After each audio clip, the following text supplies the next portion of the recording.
നിങ്ങൾക്ക് ഉള്ള divine guidance റിലേഷൻഷിപ്പിനെ പറ്റി ഡിവൈൻ നിങ്ങളോട് എന്താണ് ഗൈഡ് ചെയ്യാൻ ആഗ്രഹിക്കുന്നത് നമുക്ക് നോക്കാം. Heart to heart conversation, honestly discuss your feelings with each other. തുറന്ന് സംസാരിക്കുക പരസ്പരം എന്നാണ് ഡിവൈൻ നിങ്ങളെ ആദ്യമായിട്ട് പറയുന്നത് കേട്ടോ. കാര്യങ്ങൾ സംസാരിച്ച് ക്ലിയർ ചെയ്യണം എന്നാണ് പറയുന്നത്. എന്തെങ്കിലും കൺഫ്യൂഷൻസ് ഉണ്ടെങ്കിൽ അവിടെ ക്ലിയർ ചെയ്യാനാണ് ഡിവൈൻ നിങ്ങളോട് പറയുന്നത്. The situation is calling for you to have faith. പരസ്പരം വിശ്വസിക്കുക എന്നൊരു കാര്യമുണ്ട്. സംശയങ്ങളുണ്ടെങ്കിൽ സംസാരിച്ച് ക്ലിയർ ചെയ്യുക എന്നാണ് ഡിവൈൻ പറയുന്നത് നിങ്ങളുടെ അടുത്ത്.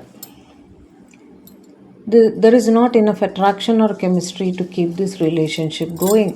എന്തെങ്കിലും പ്രശ്നം നിങ്ങളുടെ റിലേഷൻഷിപ്പിൽ ഉണ്ട് എന്ന് നിങ്ങൾക്ക് ഒരു ഗട്ട് ഫീലിംഗ് എന്ന് പറയില്ല, നിങ്ങൾക്ക് തോന്നുന്നുണ്ടെങ്കിൽ അതൊന്ന് ക്രോസ് ചെക്ക് ചെയ്യുക എന്നാണ് ഇവിടെ പറയുന്നത് കേട്ടോ. ഒരു പക്ഷേ നിങ്ങളുടെ പേഴ്സൺ മറ്റൊരു സ്ഥലത്തേക്ക് ഡിസ്ട്രാക്റ്റഡ് ആവുകയോ അങ്ങനെ എന്തെങ്കിലും ചെയ്തിട്ടുണ്ടോ എന്ന് ഉറപ്പാക്കാനും പറയുന്നുണ്ട്. Great love is worth taking the steps you are guided to take. നിങ്ങളുടെ ഭാഗത്തു നിന്നും എഫേർട്ട് ഇട്ടാൽ മാത്രമേ നിങ്ങളുടെ റിലേഷൻഷിപ്പ് മുന്നോട്ട് പോവുള്ളൂ. ഒരാൾ മാത്രം എഫേർട്ട് ഇട്ടാൽ പോരല്ലോ, രണ്ടുപേരും തന്നെ എഫേർട്ട് ഇടണം എന്നാണ് ഡിവൈൻ പറയുന്നത് കേട്ടോ. Divine timing is at work in your love life. Divine ടൈമിങ്ങിൽ എല്ലാ കാര്യങ്ങളും ശരിയാകും എന്ന് തന്നെ പറയാൻ ആഗ്രഹിക്കുന്നു. Someone from your past is returning to your life.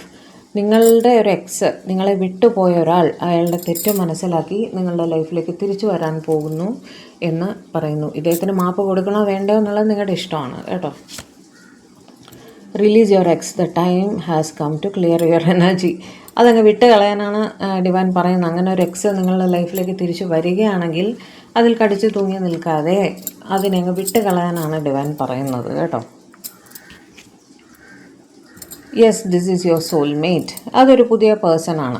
നിങ്ങൾക്ക് പുതിയതായി ഒരു പേഴ്സൺ ആ ഒരു പ്രപ്പോസലൊക്കെ തന്നു കാണും. അദ്ദേഹമാണ് നിങ്ങളുടെ സോൾമേറ്റ് എന്നാണ് ഡിവൈൻ പറയുന്നത്. Let your friends help you. Ask for and accept support from others. ആവശ്യമുള്ള സന്ദർഭത്തിൽ നിങ്ങളുടെ സുഹൃത്തുക്കളുടെ സഹായം എടുക്കാൻ മടിക്കരുത്. Love yourself first. Your self respect makes you more romantically attractive. ഞാൻ എപ്പോഴും പറയാറുള്ള കാര്യമാണ്, സെൽഫ് റെസ്പെക്റ്റ് എന്ന് പറയുന്നത് വളരെ വലിയൊരു കാര്യമാണ് കേട്ടോ. ആദ്യം സ്വയം സ്നേഹിക്കുക, അതിനുശേഷം നിങ്ങളുടെ റിലേഷൻഷിപ്പിലേക്ക് ശ്രദ്ധിക്കുക കേട്ടോ. Your soulmate may differ from your usual type and expectations. ഞാൻ പറഞ്ഞില്ലേ, നിങ്ങളുടെ എക്സാണ് നിങ്ങളുടെ സോൾമേറ്റ് എന്ന് മാത്രം വിചാരിച്ചിരിക്കുകയാണെങ്കിൽ അല്ല, നിങ്ങളുടെ സോൾമേറ്റ് നിങ്ങൾ ഉദ്ദേശിക്കുന്ന ആളിൽ നിന്നും ഡിഫറെൻ്റ് ആയിരിക്കും. അപ്പോൾ പുതിയൊരു പേഴ്സൺ നിങ്ങളുടെ ലൈഫിൽ എൻ്ററായി കാണും. അവരാണ് നിങ്ങളുടെ സോൾമേറ്റ് എന്നാണ് ഡിവൈൻ പറയുന്നത്.